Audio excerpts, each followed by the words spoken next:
അങ്ങനെ കൃഷി ബലരാമന് വേണ്ടിയുള്ള അന്വേഷണം ആരംഭിച്ചിരിക്കുകയാണ്. ഇന്നത്തെ എപ്പിസോഡിൽ ആദ്യം കാണിക്കുന്നത് ഹേമയുടെ വീട്ടിലേക്ക് സുമിത്ര മാനസിയും ബലരാമനുമായിട്ടുള്ള കല്യാണം ആലോചിക്കുന്നതിന് വേണ്ടി എത്തിയിരിക്കുകയാണ്. അതിനുള്ള ഒരു സ്റ്റാർട്ടിംഗ് ആണ് സുമിത്ര തുടങ്ങി വെക്കുന്നത്. തുടർന്ന് സുമിത്ര പിന്നെ ഹേമയോട് പിന്നെ പറയുന്നത്, ഞാൻ ജയിലിൽ പോയിരുന്നു, ഞാൻ കുറച്ച് ദിവസം തീർത്ഥാടനത്തിലായിരുന്നു, അവിടുന്ന് പ്രസാദവുമായിട്ട് ഞാൻ മാനസിയെ വിളിച്ചപ്പോൾ മാനസ ജയിലിലാണെന്ന് ഞാൻ അറിഞ്ഞു. തുടർന്ന് ഞാൻ മാനസിയെ കാണാൻ ജയിലിലേക്ക് ചെന്ന് ആ പ്രസാദം കൊടുത്തപ്പോൾ മാനസ അത് വാങ്ങാൻ തയ്യാറായില്ല. സ്വന്തം കുടുംബക്കാർ പോലും ഉപേക്ഷിച്ച മാനസിയെ എന്തിനാണ് ഞാൻ സ്നേഹിക്കുന്നതെന്നൊക്കെ ചോദിച്ച് മാനസ ആകെ ഇമോഷണലായി പൊട്ടിക്കരഞ്ഞു. മാനസ പറഞ്ഞു കേട്ടപ്പോൾ മാനസിയുടെ ഭാഗത്തും ശരിയുണ്ടെന്ന് എനിക്ക് തോന്നി. ഹേമയ്ക്ക് അറിയാമല്ലോ, ഞാനും സാഗർ കുടുംബവുമായുള്ള ബന്ധത്തെക്കുറിച്ചെല്ലാം അറിയാമല്ലോ, പ്രശ്നത്തെക്കുറിച്ചെല്ലാം അറിയാമല്ലോ. ഞാൻ ഈ ഭൂമിയിൽ ഏറ്റവും കൂടുതൽ വെറുത്തിരുന്നത് സാഗറിനെയാണ്. പക്ഷെ ഇപ്പോൾ ഞാൻ ഏറ്റവും കൂടുതൽ വെറുക്കുന്നത് ആരെയാണെന്ന് ഹേമയ്ക്ക് അറിയുമോ എന്ന് ചോദിക്കുമ്പോൾ ഹേമ, മാനസി അല്ലേ, മാനസി ഇങ്ങനൊരു തെറ്റ് ചെയ്യുമെന്ന് ഞങ്ങൾ ഒരിക്കലും പ്രതീക്ഷിച്ചില്ല, എൻ്റെ മകൾ ചെയ്തത് വലിയൊരു തെറ്റ് തന്നെയാണെന്ന് പറയുമ്പോൾ സുമിത്ര ഒന്ന് ചിരിച്ചുകൊണ്ട് ഹേമയോട്, ഹേമയ്ക്ക് തെറ്റി, ഞാനിപ്പോൾ ഏറ്റവും കൂടുതൽ വെറുക്കുന്നത് മാനസിയല്ല, നിങ്ങൾ ഹേമയെയാണ് ഞാനിപ്പോൾ ഏറ്റവും കൂടുതൽ വെറുക്കുന്നത്. സ്വന്തം മകളെ പോലും മനസ്സിലാക്കാൻ കഴിയാത്ത നിങ്ങളൊക്കെ എന്തോന്ന് അമ്മയാണെന്ന് ചോദിച്ചുകൊണ്ട് സുമിത്ര ഹേമയെ പഞ്ഞിക്കിടുകയാണ്. ഹേമ മാനസിയുടെ ഭാഗത്തായിരുന്നെങ്കിൽ ഹേമ എന്ത് ചെയ്യുമായിരുന്നു എന്ന് ചോദിക്കുകയാണ്. ഹേമയുടെയും ജയമോഹന്റെയും കല്യാണം ഉറപ്പിച്ചതിന് ശേഷം ജയമോഹൻ ആ കല്യാണത്തിൽ നിന്ന് മാറിപ്പോവുകയാണെങ്കിൽ ഹേമയുടെ പ്രതികരണം എന്തായിരിക്കും എന്ന് ചോദിക്കുകയാണ്. എന്നാൽ ആ ചോദ്യത്തിന് മുമ്പിൽ മറുപടി പറയാനാകാതെ ഹേമ നിന്ന് കുഴയുകയാണ്. തുടർന്ന് സുമിത്ര, മാനസിയുടെ ഭാഗത്ത് ഞാനായിരുന്നെങ്കിൽ കൃഷ്ണി കൺമണിയെ ഞാൻ കൊന്നു കളഞ്ഞേനെ എന്ന് പറയുകയാണ്. പക്ഷെ മാനസ അത് ചെയ്തില്ല. അതാണ് മാനസ ചെയ്ത ഏക തെറ്റ്. തുടർന്ന് സുമിത്ര ആ പ്രസാദം ഹേമയ്ക്ക് കൊടുത്തുകൊണ്ട് അവിടുന്ന് പോകാൻ ഒരുങ്ങുകയാണ്. പതുക്കെയാണ് തിരിഞ്ഞു നടക്കുന്നത്. ഹേമ ഇപ്പോൾ തന്നെ തിരിച്ചു വിളിക്കുമെന്നൊരു ഉത്തമ ബോധ്യം സുമിത്രയ്ക്കുണ്ട്. തുടർന്ന് സുമിത്ര പ്രതീക്ഷിച്ച പോലെ തന്നെ ഹേമ സുമിത്രയെ വിളിക്കുകയാണ്. തുടർന്ന് ഹേമ പിന്നെ സുമിത്രയോട് മാനസിയെ കുറിച്ച് ചോദിക്കുകയാണ്. തുടർന്ന് സുമിത്ര വീണ്ടും പതപ്പിക്കുകയാണ്. ഞാൻ ജയിലിൽ പോയി കണ്ടപ്പോൾ മാനസിയുടെ അവസ്ഥ ഭയാനകമായിരുന്നു എന്ന് പറയുകയാണ്. മാനസിയാകെ ചോര വറ്റി ഇല്ലാതായ ഒരു അവസ്ഥയായിരുന്നു എന്ന് പറയുകയാണ്. പക്ഷെ മാനസിയുടെ അച്ഛനും അമ്മയ്ക്കും അതിന്റെ വല്ല കൂസലുണ്ടോ എന്ന് ചോദിക്കുകയാണ്. ഇനി നാളെ കൃഷ്ണന്റെയും കൺമണിയുടെയും കല്യാണത്തിന് സാഗർ നിങ്ങളെ ക്ഷണിച്ചാൽ നിങ്ങൾ ആ കല്യാണത്തിന് പോയിട്ട് സദ്യ വയറ് മുട്ടയെ കഴിച്ച് ഏമ്പക്കവും വിട്ട് വീട്ടിൽ വന്ന് കിടന്നുറങ്ങിക്കൊള്ളണം. എന്നിട്ട് സ്വന്തം മകൾ നരകിച്ച് ചാകുന്നതും കൂടി നിങ്ങൾ കണ്ടാസ്വദിക്കണം. ഇതും പറഞ്ഞുകൊണ്ട് സുമിത്ര അവിടുന്ന് പോവുകയാണ്. എന്നാൽ സുമിത്ര പറഞ്ഞ കാര്യങ്ങളെല്ലാം കേട്ട് ഹേമ പിന്നെ പൊട്ടിക്കരയുകയാണ്. തുറന്നു കാണിക്കുന്ന സാഗറാണ്. സാഗറാകെ ടെൻഷൻ അടിച്ച് നിൽക്കുകയാണ്. ഫോൺ വിളിക്കുകയാണ് ബലരാമന്റെ. പക്ഷെ ബലരാമന്റെ ഫോണിൽ കിട്ടുന്നില്ല. ഈ സമയത്ത് സുജാത അങ്ങോട്ടേക്ക് വരികയാണ്. എന്ത് പറ്റി സാഗർ, എന്താണ് ഒരു ടെൻഷൻ എന്ന് ചോദിക്കുകയാണ്. എന്നാൽ ഈ സമയത്ത് അങ്ങോട്ടേക്ക് കൃഷി വരികയാണ്. തുറന്ന് കൃഷി സാഗറിന്റെ സുജാതിയുടെ അടുത്തേക്ക് ചെല്ലുകയാണ്. തുടർന്ന് സാഗർ പിന്നെ കൃഷ്ണനോട്, എന്തൊക്കെ കാര്യങ്ങളുണ്ട് കൃഷി ഇവിടെ, എന്നിട്ട് നീ എന്താണ് ഇന്നലെ വരാന്ന് പറഞ്ഞിട്ട് ഇന്നലെ വരാതെ ഇന്ന് വന്നതെന്ന് ചോദിക്കുകയാണ്. തുടർന്ന് സുജാത അകത്തേക്ക് പോകുന്ന സമയത്ത് കൃഷി പിന്നെ അച്ഛനോട് അവിടെയുള്ള കാര്യങ്ങളെല്ലാം നൈസായിട്ട് പറയുകയാണ്. കൺമണിയുടെ കാഴ്ചയുടെ താരി പൊട്ടിയ കാര്യമൊന്നും പറയുന്നില്ല. അവിടുത്തെ പൂജയ്ക്ക് ഒരുപാട് സമയം വേണ്ടി വന്നു. ആ പൂജ ഇന്നാണ് കഴിഞ്ഞത്. പൂജയ്ക്കിടയിലായതുകൊണ്ടാണ് ഫോണൊന്നും എടുക്കാൻ പറ്റാഞ്ഞതെന്ന് പറയുകയാണ്. അച്ഛൻ എന്തിനാണ് ഇങ്ങനെ ടെൻഷൻ അടിക്കുന്നത്, വേറെ പ്രശ്നമൊന്നും ഇല്ലല്ലോ എന്ന് പറഞ്ഞുകൊണ്ട് കൃഷകത്തേക്ക് പോകാൻ നേരം സാഗർ വീണ്ടും കൃഷ്ണനെ വിളിക്കുകയാണ്. പ്രശ്നങ്ങൾ തീരുന്നില്ല കൃഷ് എന്ന് പറഞ്ഞുകൊണ്ടാണ് സാഗർ കൃഷ്ണനെ വിളിക്കുന്നത്. ഞാൻ ബലരാമനെ വിളിച്ചിട്ട് ബലരാമൻ ഫോൺ എടുക്കുന്നില്ല എന്ന് പറയുകയാണ്. ബലരാമന് ഫോണിൽ കിട്ടുന്നില്ല എന്ന് പറയുകയാണ്. നീ എങ്ങാനും ബലരാമനെ വിളിച്ചിരുന്നോ എന്ന് ചോദിക്കുമ്പോൾ കൃഷ്, ഞാൻ ബലരാമനെ വിളിച്ചില്ല, ചേട്ടനെ വിളിച്ചില്ല, പക്ഷെ ചേട്ടൻ എനിക്ക് മെസ്സേജ് അയച്ചിരുന്നു, ഇനി കുറച്ച് ദിവസം തിരക്കുണ്ടാകും, അതുകൊണ്ട് എന്നെ ഫോണിൽ വിളിച്ചാൽ കിട്ടില്ല എന്ന് ചേട്ടൻ എനിക്ക് മെസ്സേജ് അയച്ചിരുന്നു, അതുകൊണ്ട് ഞാൻ ചേട്ടനെ വിളിച്ചില്ല എന്ന് പറയുകയാണ്. തുടർന്ന് സാഗർ പിന്നെ കൃഷ്ണനോട്, എനിക്കെന്തോ പേടി തോന്നുന്നു എന്ന് പറയുകയാണ്, എനിക്കാകെ ടെൻഷൻ ആകുന്നു എന്ന് പറയുകയാണ്.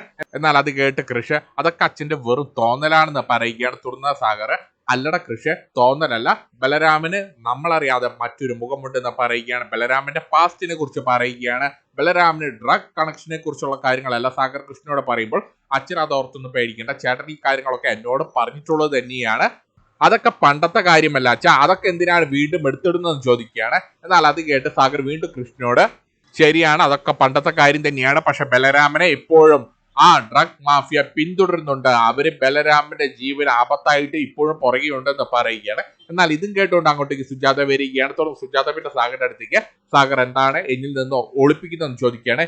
എന്റെ മകൻ എന്താണ് സംഭവിച്ചത്, ബലരാമൻ എന്താണ് സംഭവിച്ചത്, സത്യം പറ സാഗർ, സാഗർ എന്നിൽ നിന്ന് എന്തൊക്കെയോ ഒളിപ്പിക്കുന്നുണ്ടെന്ന് പറയുകയാണ്. എന്നാൽ അത് കേട്ട് കൃഷും സാഗറും സുജാതയെ ആശ്വസിപ്പിക്കുകയാണ്. തുടർന്ന് സുജാത പിന്നെ കൃഷ്ണനോട് ദേഷ്യപ്പെടുകയാണ്. നിനക്ക് ഇപ്പോഴും നിന്റെ ചേട്ടനെ അംഗീകരിക്കാൻ പറ്റിയില്ല എന്ന് ചോദിക്കുകയാണ്. നിനക്ക് ബലരാമനെ ഇപ്പോഴും ഇഷ്ടമാണോ എന്ന് ചോദിക്കുകയാണ്. സത്യം പറ കൃഷി എന്നൊക്കെ പറഞ്ഞുകൊണ്ട് കൃഷ്ണനോട് ചോദിക്കുകയാണ് സുജാത. എന്നാൽ അത് കേട്ട് കൃഷി പിന്നെ അമ്മയോട്, അമ്മ ഇത് എന്തൊക്കെയാണ് പറയുന്നത്, ചേട്ടനെ എനിക്കിപ്പോഴും ഇഷ്ടം തന്നെയാണ്. അമ്മയ്ക്ക് അത്രയ്ക്ക് സംശയമാണെങ്കിൽ ഞാനൊരു കാര്യം ചെയ്യാം, ഞാനിപ്പോൾ തന്നെ ഭാഗ്യശ്രീയെ വിളിക്കാമെന്ന് പറഞ്ഞുകൊണ്ട് കൃഷി ഫോൺ എടുത്തിട്ട് ഭാഗ്യശ്രീയെ വിളിക്കുകയാണ്. എന്നാൽ ഭാഗ്യശ്രീയുടെ ഫോൺ സ്വിച്ച് ഓഫ് ആണ്. എന്നാൽ അത് കണ്ട് കൃഷി ഒന്ന് ഞെട്ടുകയാണ്. തുടർന്ന് സാഗർ സുജാതയെ കൃഷിയുടെ അടുത്തേക്ക് ചെല്ലുകയാണ്. ഭാഗ്യശ്രീ എന്ത് പറഞ്ഞു എന്ന് ചോദിക്കുകയാണ്. തുടർന്ന് കൃഷി ഭാഗ്യശ്രീയുടെ ഫോൺ സ്വിച്ച് ഓഫ് ആണെന്ന് പറയുകയാണ്. എന്നാൽ അത് കേട്ട് സാഗർ സുജാതയും വീണ്ടും ടെൻഷൻ ആവുകയാണ്. തുടർന്ന് കൃഷി പിന്നെ അച്ഛനോടും അമ്മയോട്, നിങ്ങൾ പേടിക്കേണ്ട, ബലരാമന് എന്ത് പറ്റിയെന്ന് ഞാൻ ബലരാമന്റെ വീട്ടിൽ പോയി അന്വേഷിച്ചിട്ട് വരാമെന്ന് പറയുകയാണ്. ഭാഗ്യശ്രീയെ കുറിച്ച് ഞാൻ അന്വേഷിക്കാമെന്ന് പറഞ്ഞുകൊണ്ട് കൃഷി അവിടെ നിന്ന് ഇറങ്ങുകയാണ്. തുടർന്ന് സാഗർ പിന്നെ സുജാതയെ ആശ്വസിപ്പിക്കുകയാണ്. നീ ഒന്ന് വിഷമിക്കാതിരിക്കെ, കൃഷി അവരെ അന്വേഷിച്ച് പോയിരിക്കല്ലേ, നീ ഒന്ന് ധൈര്യമായിട്ടിരിക്കാൻ പറഞ്ഞ് സുജാതയ്ക്ക് ഒരു ആശ്വാസം കൊടുക്കുകയാണ്. തുടർന്ന് കാണിക്കുന്നത് ദേവ്ജിയാണ്. കൺമണി ഓഫീസിലേക്ക് എത്തിയിരിക്കുകയാണ്. തുടർന്ന് ദേവ്ജി കൺമണിയോട് കഴിഞ്ഞ ദിവസത്തെ കാര്യങ്ങളെല്ലാം പറയുകയാണ്. തുടർന്ന് കൺമണി പിന്നെ ദേവ്ജിയോട് നന്ദി പറയുകയാണ്. എല്ലാം നല്ലതുപോലെ സംഭവിക്കാൻ കാരണം ദേവ്ജിയാണ് കരീം സാഹിബിനെ കൃത്യസമയത്ത് അവിടേക്ക് വിട്ടത്. അതിന്റെ ഒരു നന്ദി പറയുകയാണ് കൺമണി. തുടർന്ന് കൺമണി തന്റെ കയ്യിലുള്ള ഒരു കാർഡ്, വെഡിങ് കാർഡ് എടുത്തിട്ട് ദേവ്ജിക്ക് കൊടുക്കുകയാണ്. ഇത് ഞങ്ങളുടെ വെഡിങ് ഇൻവിറ്റേഷൻ കാർഡ് ആണെന്ന് പറഞ്ഞ് ദേവ്ജിയെ കല്യാണം ക്ഷണിക്കുകയാണ്. തുടർന്ന് കൺമണി പിന്നെ ദേവ്ജിയോട് പിന്നെ പറയുന്നത്, ഞാൻ ഈ വെഡിങ് കാർഡ് കൊടുക്കുന്ന മൂന്നാമത്തെ ആള് ദേവ്ജിയാണെന്ന് പറയുകയാണ്. ഈ വെഡിങ് കാർഡ് കിട്ടിയ സമയത്ത് ഞാൻ ആദ്യം വിളിച്ചത് ഈശ്വരനെയാണ്, അതിനുശേഷം ഞാൻ എന്റെ അമ്മയാണ്, മൂന്നാമത് ഞാൻ വിളിക്കുന്നത് ദേവ്ജിയാണെന്ന് പറയുകയാണ്. എന്നാൽ അത് കേട്ട് ദേവ്ജിക്ക് സന്തോഷമാവുകയാണ്. അപ്പോൾ കൺമണിയുടെ ജീവിതത്തിൽ എനിക്ക് വലിയൊരു സ്ഥാനം ഉണ്ടല്ലേ എന്ന് ചോദിക്കുമ്പോൾ കൺമണി, അതെന്താണ് ദേവ്ജി അങ്ങനെ പറയുന്നത്, ദേവ്ജിയുടെ സ്ഥാനം എന്റെ അച്ഛന്റെ ഒപ്പമാണെന്ന് പറയുകയാണ് കൺമണി. അതിനുശേഷം കൺമണി പിന്നെ പണ്ടത്തെ കാര്യങ്ങളെല്ലാം ഓർത്തെടുത്ത് ദേവ്ജിയോട് കുറെ നന്ദി പറയുകയാണ്. ഒരു തവണ ഞാൻ ദേവ്ജിയെ ചതിച്ചതാണ്, ആ കാര്യങ്ങളെല്ലാം കൺമണി വീണ്ടും ഓർത്തെടുത്ത് പറയുകയാണ്. അതിന്റെ നന്ദി പറയുകയാണ് കൺമണി. തുടർന്ന് കൺമണി അവിടുന്ന് പോകാൻ ഒരുങ്ങുമ്പോൾ ദേവ്ജി പിന്നെ കൺമണിയെ വിളിക്കുകയാണ്. തുടർന്ന് കൺമണിയോട് ദേവ്ജി ഒരു പ്രധാനപ്പെട്ട കാര്യം പറയുകയാണ്. കൺമണി ഇങ്ങനെ ചുമ്മാ നടന്നാൽ മതിയോ, ലോകം അറിയണ്ടേ എന്ന് ചോദിക്കുകയാണ്. എന്നാൽ അത് കേട്ട് കൺമണിക്കൊന്നും മനസ്സിലാകുന്നില്ല. തുടർന്ന് ദേവ്ജി പിന്നെ കൺമണിയോട്, TV9 എന്നെ സമീപിച്ചിരുന്നു, അവർക്ക് കൺമണിയുടെ ഒരു ഡോക്യുമെന്ററി എടുക്കണം, ഒരു ഡോക്യുമെന്ററി ഫിലിം എടുക്കണം എന്ന് പറയുകയാണ്. എന്നാൽ അത് കേട്ട് കൺമണി ഒന്ന് ഞെട്ടുകയാണ്. തുടർന്ന് കൺമണി, അയ്യോ സാർ അതൊക്കെ എന്തിനാണെന്ന് ചോദിക്കുകയാണ്. ലോകം അറിയേണ്ട ഒരു കലാകാരിയാണ് കൺമണി, കൺമണിയെ പോലെയുള്ള ഒരാളുടെ ഡോക്യുമെന്ററി അത്യാവശ്യമാണെന്ന് പറയുകയാണ്. അത് വരും തലമുറയ്ക്ക് അതൊരു ഉപകാരപ്രദമായിരിക്കുമെന്ന് പറയുകയാണ് ദേവ്ജി. എന്നാൽ അതെല്ലാം കേട്ട് കൺമണി അതിന് സമ്മതിക്കുകയാണ്. മനസ്സില്ലാ മനസ്സോടുകൂടിയാണ് ദേവ്ജിയുടെ ഈ ആഗ്രഹത്തിന് കൺമണി സമ്മതിക്കുന്നത്. അങ്ങനെ കൺമണിയുടെ ഡോക്യുമെന്ററി വരികയാണ്.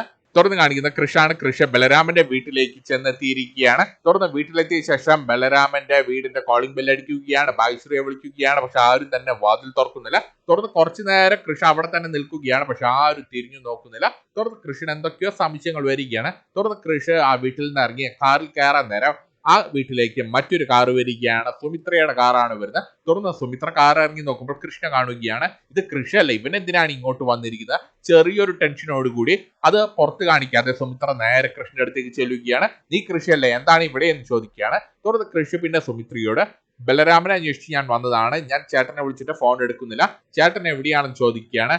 തുടർന്ന് സുമിത്ര, അത് നിനക്കറിയില്ലേ, ബലരാമൻ ദുബായിലാണെന്ന് പറയുകയാണ്. തുടർന്ന് കൃഷി പിന്നെ ഭാഗ്യശ്രീയുടെ കാര്യം ചോദിക്കുകയാണ്.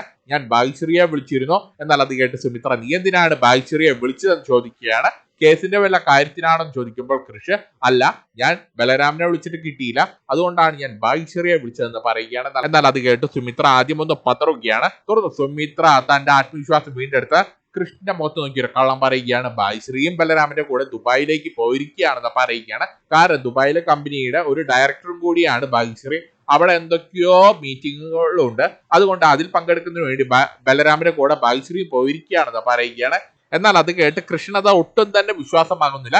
എന്നിരുന്നാലും കൃഷി പിന്നെ സുമിത്രയോട്, ഓ അങ്ങനെയൊക്കെയുണ്ടോ, അതൊന്നും എനിക്കറിയില്ലായിരുന്നു, ആട്ടെ ബലരാമിന്റെയോ ഭാഗ്യശ്രീയോട് ദുബായിലെ നമ്പർ ഉണ്ടോ എന്ന് ചോദിക്കുകയാണ്. എന്നാൽ അത് കേട്ട് സുമിത്രയ്ക്ക് കിളി വീണ്ടും പോവുകയാണ്. തുടർന്ന് സുമിത്ര വീണ്ടും അടുത്ത കള്ളം പറയുകയാണ്. അയ്യോ കൃഷി, അവരുടെ നമ്പറൊന്നും എന്റെ കയ്യിലില്ല എന്ന് പറയുകയാണ്. എന്നാൽ അത് കേട്ടപ്പോൾ കൃഷ്ണ ഏതാണ്ട് കാര്യം മനസ്സിലാവുകയാണ്. തുടർന്ന് കൃഷി പിന്നെ സുമിത്രയോട്, അതെന്താണ് നിങ്ങളുടെ സ്വന്തം മകളുടെ നമ്പർ നിങ്ങളുടെ കയ്യിലില്ലാത്തതെന്ന് ചോദിക്കുകയാണ്. സ്വന്തം മകളെ കാണാനില്ല എന്ന് പറഞ്ഞിട്ട് നിങ്ങളുടെ മുഖത്ത് ടെൻഷൻ ഇല്ലാത്ത എന്താണെന്ന് ചോദിക്കുകയാണ്. എന്നാൽ അത് കേട്ട് സുമിത്ര, അതൊന്നും എനിക്കറിയില്ല, അവരുടെ നമ്പർ എന്റെ കൈവശം ഇല്ല എന്ന് പറയുകയാണ്. ഇനി അവരെങ്ങാനും മറ്റേതെങ്കിലും നമ്പറിൽ നിന്ന് എന്നെ വിളിച്ചാൽ ഞാൻ അവരോട് ഈ കാര്യം പറയാമെന്ന് പറയുമ്പോൾ കൃഷി നല്ല ഗൗരവത്തിൽ, പറയണം, ഞാൻ ഇവിടെ വന്നിരുന്നു എന്നുള്ള കാര്യം അവരറിയണം എന്ന് പറയുകയാണ്. ഞാൻ ഇങ്ങോട്ട് വന്നത് അവരുടെ സുഖവിവരങ്ങൾ അന്വേഷിക്കുന്നതിന് വേണ്ടിയല്ല, എന്റെ ഏട്ടനെയും ഭായിശ്രീയും കണ്ടെത്താൻ ഏതറ്റം വരെയും ഞാൻ പോകുമെന്ന് അവരറിയണമെന്ന് പറഞ്ഞുകൊണ്ട് കൃഷ് നല്ല ഗൗരവത്തിൽ ഒരു അർത്ഥം വെച്ച പോലെയാണ് സുമിത്രയോട് ഇത് പറഞ്ഞുകൊണ്ട് കൃഷ് അവിടുന്ന് പോകുന്നത്. തുടർന്ന് കൃഷ് കാറിലേക്ക് കയറാൻ നേരം സുമിത്ര വീണ്ടും കൃഷ്ണനെ വിളിക്കുകയാണ്. കൃഷ്, എനിക്കറിയാം കൃഷിന്റെ മനസ്സിൽ ഞങ്ങളോട് നല്ല വൈരാഗ്യമുണ്ടെന്ന്. ശരിയാണ് കൃഷ്, ഞങ്ങൾക്ക് നിന്റെ കുടുംബത്തോട് നല്ല തീർത്താ തീരാത്ത പ്രതികാര ബുദ്ധി ഉണ്ടായിരുന്നു, വൈരാഗ്യം ഉണ്ടായിരുന്നു. അങ്ങനെ ഞങ്ങൾ എന്തൊക്കെയോ കാണിച്ചു കൂട്ടി.